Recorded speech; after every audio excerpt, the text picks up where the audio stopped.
আজ যে নতুন একটা কমপ্লেন এসছে, এটা হচ্ছে ওয়ালপুল ইনভার্টার ফ্রিজ। এর কমপ্লেন যে কুলিং করছে না।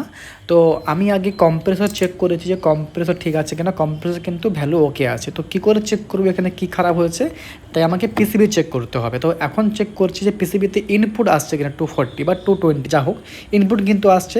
এখন চেক করছি টিএস থেকে আউটপুট বেরিয়ে পিসিবিতে আসছে কিনা। দেখো টিএস থেকে আউটপুট বেরিয়ে কিন্তু পিসিবিতে ঠিকঠাক আসছে, কোনো অসুবিধা নেই। মানে পিসিবিতে ভোল্টেজ ঠিক আছে, কিন্তু তা সত্ত্বেও কম্প্রেসর অন হচ্ছে না, মানে পিসিবি ডিস্টার্ব আছে। সেই ক্ষেত্রে আমরা কি করেছি, নতুন একটা ওয়ার্লপুল কোম্পানি থেকে পিসিবি নিয়ে এসেছি। ঠিক আছে, একই রকম পিসিবি, এটা দেখে নাও। এই হচ্ছে পিসিবি, সেম টাইপের একদম। তো এটা আমরা ফিট করে দেখবো যে আমাদের ফ্রিজ চলে কিনা। তো দেখো এখন কিন্তু ফিট করা হয়ে গেছে, অনও করে দিয়েছি।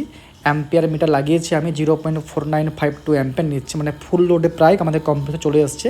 তোমরা এখানে আওয়াজ শুনতে পাচ্ছ, সুন্দর কিন্তু কম্প্রেসর এখানে কাজ করছে। ডিসচার্জ লাইন কিন্তু ভালো হিট করা শুরু করেছে, আর অ্যাম্পিয়ার ঠিকঠাকও নিচ্ছে। এবারে আমরা চেক করব ভিতরেতে যে কুলিং ঠিকঠাক হচ্ছে কিনা বা কীরকম ভিতরেতে চেম্বার আছে।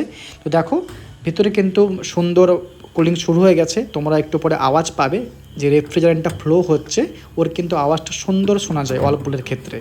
দেখতে পাচ্ছ এখানে ফ্রিজের কন্ডিশন এভাবে, আর আওয়াজটা নিশ্চয়ই এখন তোমরা শুনতে পাচ্ছ। এখানে কুলিং শুরু হয়ে গেছে, কিছুক্ষণ সময় লাগবে পুরোটা ঠান্ডা হওয়ার জন্য। যাই হোক, ফ্রিজ তো কিন্তু আমাদের হয়ে গেছে রেডি, এখানে কোনো সমস্যাই নেই। এখানে পিসিবি ডিফেক্ট ছিল। তো দেখা হচ্ছে কিন্তু আবার পরের ভিডিওতে।